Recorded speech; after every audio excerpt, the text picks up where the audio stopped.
1848, Year of Fire. Revolution swept across Europe like wildfire, and Italy, still a fractured land of city-states, exploded. To the north, the Austrian Empire ruled with an iron grip. Inspired by the flames of French republicanism, cities began to rise. One of them, Venice, would become a battleground of defiance. Its people dared to stand against the mighty Austrian Empire. This is a story of courage, resistance, and sacrifice. The Republic of San Marco was an Italian revolutionary state based around the Venetian lagoon. It ruled most of Venetia, the terra firma mainland territory of the former Republic of Venice. The earlier Republic of Venice surrendered to Napoleon in 1797 after over 1,000 years as a strong, independent maritime republic, and it was a leading naval power in the Mediterranean. It was quickly ceded to the Habsburgs as the Venetian province in an Austro-French deal to exchange territory.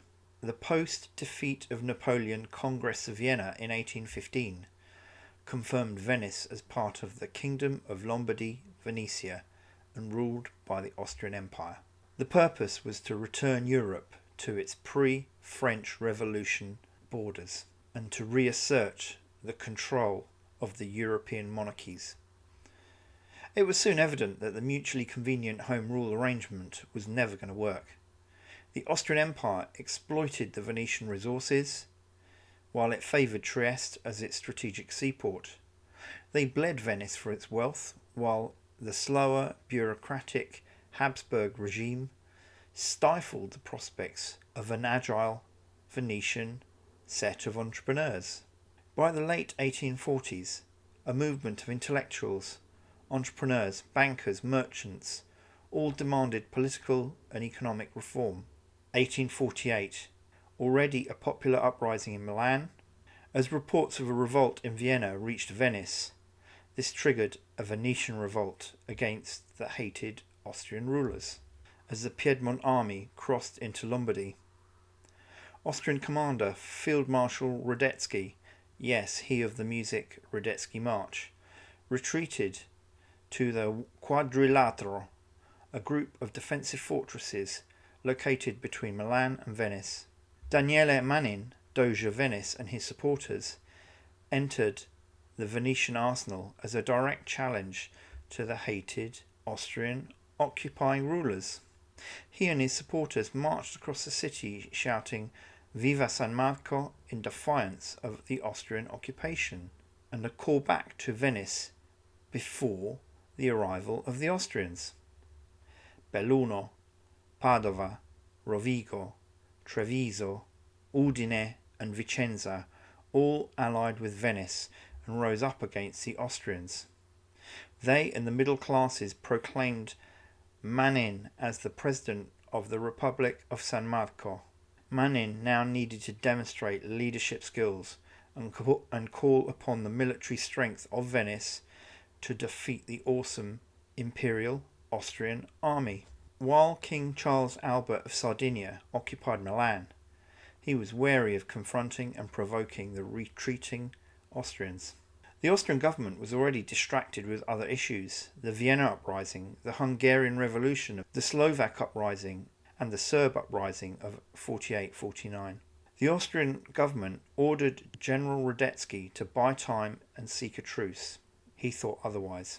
The Austrian fleet remained undisturbed in the port of Pola, Istria. Revolutionary reform had proved popular, but had actually generated very few experienced troop brigades from the terra firma. Isolated formations, 2,000 papal guards, and Neapolitan soldiers led by General Pepe. Actually, the Venetian and Lombard troops of Radetzky's army remained loyal. The Austrians, led by Field Marshal Count Laval Nugent, marched alongside Radetzky onto Verona, which was defended by General Giovanni Dorando and his forces of Piedmont. Venice abandoned Verona. Manin was paralysed by fear of offending Charles Albert or the Austrian Empire. He wanted to stay neutral. He was overly reliant on reinforcements from Piedmont and the Papal States. But would Pope Pius IX continue to support Manin? Crucially, Manin failed to consider that the Kingdom of Piedmont, a monarchy, might choose not to support a republic in Venice, as monarchies across Europe were under threat. On the 4th of July 1848, the Venetian Assembly approved Manin's recommendation to become part of the Kingdom of Sardinia. The troops of King Charles Albert were routed at the Battle of Custoza on the 22nd of July 1848. Charles Albert abandoned Milan and his troops retreated. When Austrian General Radetzky offered its citizens free passage from the city, half the population of Milan indeed left, and within a month King Charles Albert signed an armistice with the Austrian Empire. Manin even failed to send delegates to a congress in Turin in October 1848. The defeat at Battle of Novara in March 1849 ended all hopes for Italian independence from the Austrian occupation. Fearing an Austrian occupation of Piedmont, King Charles Albert abdicated in favour of his son, Victor Emmanuel II.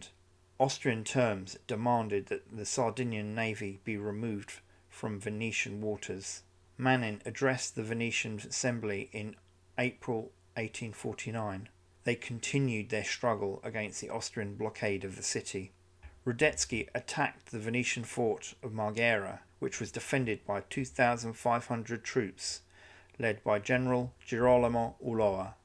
Radetzky began the prolonged bombardment of Venice, the lagoon, and the city. The fort at Marghera courageously held out until the 26th of May. As famine and cholera swept Venice, Manin agreed terms of surrender with the Austrian Empire on the 22nd of August. Radetzky made a triumphant entry into Venice on the 27th of August.